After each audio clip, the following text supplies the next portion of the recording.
Анастасия, и это наш первый выпуск на канале, посвященном расстройствам аутистического спектра. И давайте все-таки разберемся, что такое аутизм. Аутизм – это первазивное, всепроникающее расстройство развития, которое относится к общим расстройствам психологического развития, рубрика F84 в МКБ-10. Существует огромное количество, не огромное, но некоторое количество диагнозов, связанных с аутизмом, которые написаны в МКБ-10. Если вам интересно, вы можете сами это все почитать по ссылочке внизу. Вот. Давайте же разберем что-то более интересное. Из-за чего возникает аутизм? На самом деле ученые не имеют однозначного ответа на этот вопрос. То есть, если кто-то вам говорит, что вот это в связи с минимальной мозговой дисфункцией, это в связи с тем, в связи с этим, не верьте. Все-таки приходит к выводу, что, наверное, это генетически детерминированное заболевание, то есть вызванное некоторым генетическим нарушением. В то же время о нарушении говорить будет тоже неправильно, потому что, нет какой-либо точной мутации, которая будет связана с аутизмом. То есть с синдромом Дауна понятно, трисомия, с синдромом ломкой хромосомы X, который раньше тоже принимали за аутизм, тоже понятно, то есть нашли определенный ген. В то же время, как с аутизмом, сколько бы исследований генетических не проводили, определенного гена нет. У кого-то бывает микроделеция, то есть выпал какой-то один небольшой участок генома, один триплет, например. У кого-то из-за этого пошли другие, из-за этого пошло создание других белков. У кого-то я лично видела в одной из генетических лабораторий через микроскоп материал, где у ребенка была трисомия по половым хромосомам, то есть XXY. Но это тоже отдельное заболевание, которое не связано с аутизмом. Как же тогда можно говорить, что аутизм – это генетическое заболевание? Это заболевание, которое вызвано сочетанием определенных генов. То есть, если, например, какой-то ген, который кодирует синаптическую передачу нервного импульса,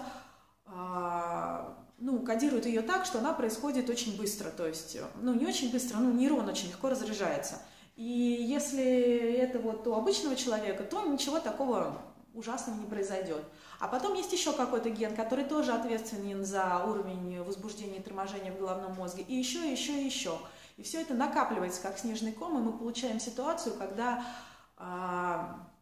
наш генетический набор у человека, у ребенка, у взрослого складывается так, что мозг становится перевозбужденным. Но это одна из теорий аутизма.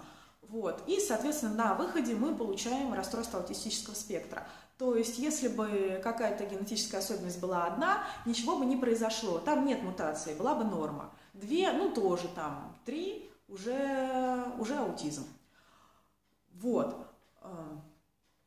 Почему же еще нет у нас точного гена или точного сочетания генов, которые ответственны за расстройство аутистического спектра?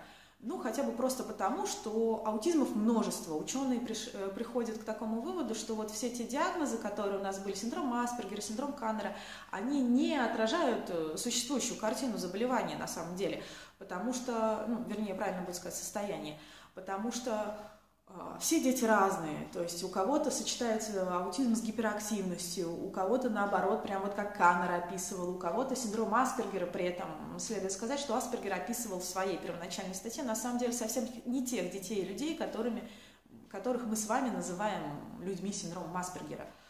То есть кто-то у кого-то есть проблемы с речью в большей или меньшей степени, у кого-то еще какие-то неврологические дефициты, то есть у нас нет одного аутизма, нет 2, нет 3 аутизмов. И ученые ищут маркеры не конкретно аутизма, и аутизма тоже, но и конкретных отдельных состояний, которые приводят к аутизму. В одном из выпусков мы обязательно вам расскажем про классификацию аутизмов, которые имеются, но в общем и целом от нее уже ученые отходят. Что же объединяет всех аутистов? Всем известно этот ряд симптомов. Это нарушение социального взаимодействия, нарушение взаимной коммуникации и стереотипные повторяющиеся действия и интересы.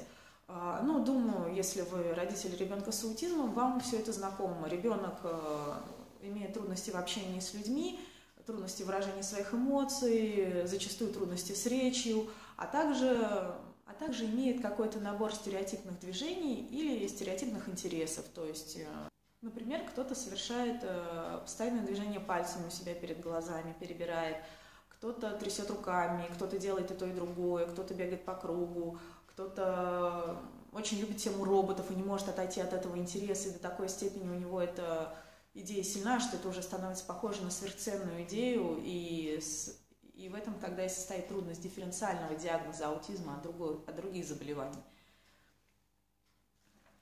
Тоже еще хочется сказать про аутизм в первом выпуске. Это то, что занятия дают очень хороший эффект с детьми с аутизмом. Конечно, в большей или меньшей степени. Но зачастую с помощью занятий неговорящего ребенка можно научить говорить. Ребенка со стереотипиями привести в такое состояние, когда их у него станет меньше. Если у ребенка есть какое-то нежелательное поведение, то с помощью EBA-терапии можно и, собственно, на самом деле нужно его устранять. И даже существуют какие-то особые методы, которыми развивается именно социальное взаимодействие. И многих людей с синдромом Аспергера учат понимать эмоции других людей. То есть нет такой проблемы, что они не понимают эмоции. У них есть другие проблемы, но вот этой проблемы у них тоже нет. То есть это здорово. Педагогическая и психологическая работа дают очень хороший результат у детей с расстройствами аутистического спектра. На этом я бы хотела завершить первый выпуск. Надеюсь, что он оказался для вас чем-нибудь полезным. Не забываем ставить лайк, подписываться на канал и оставлять свои мысли в комментариях, а также пожелания и предложения. Всем пока!